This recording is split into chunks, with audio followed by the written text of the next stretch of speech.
ଜୟ ଜଗନ୍ନାଥ। ନମସ୍କାର। ମୁଁ ତପନ।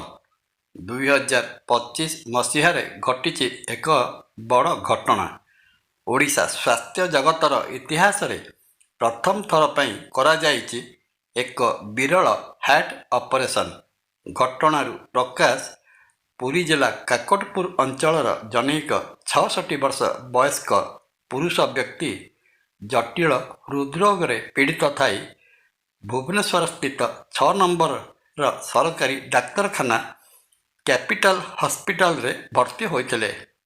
ପରୀକ୍ଷାରୁ ଜଣାପଡ଼ିଥିଲା ଉକ୍ତ ବ୍ୟକ୍ତିଙ୍କର ହାର୍ଟକୁ ବ୍ଲଡ଼ ସପ୍ଲାଇ କରୁଥିବା ମୁଖ୍ୟ ରକ୍ତନଳୀ ଫାଟିଯାଇ ତା ଭିତରେ ବ୍ଲିଡ଼ିଂ ବା ରକ୍ତସ୍ରାବ ହେଉଛି। ରୋଗୀଙ୍କର ଅବସ୍ଥା ସଙ୍କଟାପନ୍ନ ରହିଛି। ଅବିଳମ୍ବେ ଚିକିତ୍ସା କରାନଗଲେ ରୋଗୀର ଜୀବନ ବିପଦରେ ପଡ଼ିଯିବ। ସହଜେ ରୋଗୀଟିର ଆର୍ଥିକ ଅବସ୍ଥା ଭଲ ନାହିଁ। ବିନା ସମୟ ବରବାଦରେ ରୋଗୀର ଚିକିତ୍ସା ଆରମ୍ଭ କରାଗଲା। ସମ୍ପ୍ରତି କ୍ୟାପିଟାଲ ହସ୍ପିଟାଲର ହୃଦରୋଗ ବିଭାଗର ନିର୍ଦ୍ଦେଶକ ରୂପେ କାର୍ଯ୍ୟ କରୁଥିବା ଆନ୍ତର୍ଜାତିକ ଖ୍ୟାତିସମ୍ପନ୍ନ ଡାକ୍ତର ଡକ୍ଟର ପ୍ରଭାତ କୁମାର ଦାସ, ସଂକ୍ଷେପରେ ଡକ୍ଟର ପିକେ ଦାସ କହିଲେ ସମସ୍ତେ ବୁଝନ୍ତି ତାଙ୍କ ବିଷୟରେ। ତାଙ୍କରି ତତ୍ତ୍ୱାବଧାନରେ ଏକ ଡାକ୍ତରୀ ଦଳ ଲାଗିପଡ଼ିଲେ ରୋଗୀଟିର ଚିକିତ୍ସା କରିବା ପାଇଁ।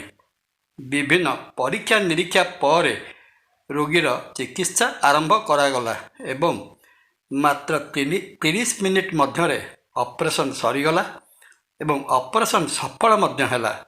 ରୋଗୀ ନୂଆ ଜୀବନ ପାଇଲେ, ତା ପୁଣି ବିନା ପଇସା ଖର୍ଚ୍ଚରେ। ପୂର୍ବରୁ ଆମ ରାଜ୍ୟ ଓଡ଼ିଶାରେ ଏପରି ହାର୍ଟ ଅପରେସନ୍ ସରକାରୀ ବା ବେସରକାରୀ କୌଣସି ହସ୍ପିଟାଲରେ କେବେ ବି କରାଯାଇ ନାହିଁ। ପ୍ରକାଶ ଥାଉକି ଡାକ୍ତର ପିକେ ଦାସ ବିଗତ ଦିନରେ ଦୀର୍ଘ 25 ବର୍ଷ କାଳ ଶ୍ରୀ ସତ୍ୟସାଇ ବାବାଙ୍କ ଦ୍ୱାରା ପ୍ରତିଷ୍ଠିତ ଆନ୍ତର୍ଜାତୀୟ ଖ୍ୟାତିସମ୍ପନ୍ନ hospital Shri Sathya Sai institute of higher medical sciences, ଯାହାକି ପୁଟ୍ଟପର୍ତ୍ତି ଓ ବେଙ୍ଗଲୋରରେ ଅବସ୍ଥିତ, ସେଠାରେ ଏଚ୍ଓଡି ଓ ଡାଇରେକ୍ଟର ରୂପେ କାର୍ଯ୍ୟ କରି ଦେଶ ବିଦେଶରେ ବହୁତ ସୁନାମ ଅର୍ଜନ କରିଛନ୍ତି। ଡକ୍ଟର ଦାସ ଶ୍ରୀ ସତ୍ୟସାଇ ବାବାଙ୍କ ହସ୍ପିଟାଲରେ କାର୍ଯ୍ୟ କରିବା ସମୟରେ ନିଜର ବିଶେଷ ଚିକିତ୍ସୀୟ ପ୍ରତିଭା, ବିଚକ୍ଷଣତା ଏବଂ ଅଭିଜ୍ଞତାରେ ଲକ୍ଷ ଲକ୍ଷ ରୋଗୀଙ୍କର ଜୀବନ ରକ୍ଷା କରିପାରିଥିଲେ।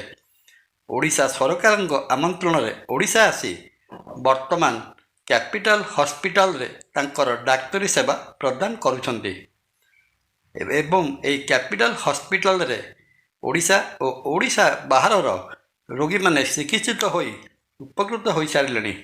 ଶ୍ରୀ ସତ୍ୟସାଇ ବାବାଙ୍କ ଆଦର୍ଶ ମାନବ ସେବା ହିଁ ମାଧବ ସେବାରେ ସମର୍ପିତ ଡାକ୍ତର ପିକେ ଦାସ ଓରଫ ଡକ୍ଟର ପ୍ରଭାତ କୁମାର ଦାସ ଯଥାର୍ଥରେ ଦ୍ୱିତୀୟ ଈଶ୍ୱର।